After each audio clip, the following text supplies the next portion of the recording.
Ever wondered why February sometimes gets an extra day? Why do we have 366 days in a year instead of the usual 365?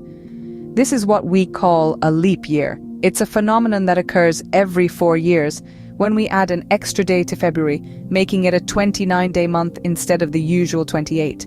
But why does this happen? Well, it's all about the disparity between our definition of a year, which is the time it takes Earth to orbit completely around the Sun, and a day, the time it takes for Earth to rotate once on its axis. These two measurements might seem connected through our calendar, but in reality, they're as related as a spinning top on a moving train. Leap years play a vital role in aligning our calendar with Earth's orbit around the Sun.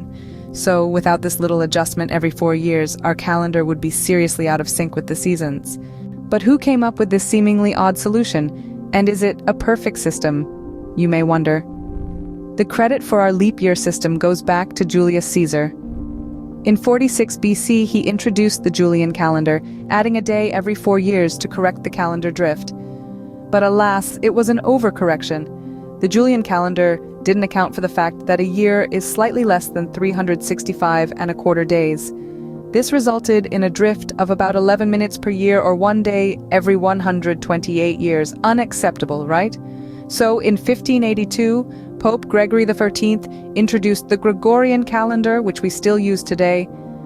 This calendar set 3 rules for determining leap years, refining Caesar's system and reducing the error to just about 1 day every 3,000 years.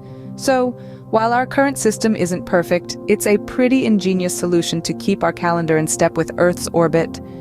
And who knows? Maybe in the future we'll come up with an even better system.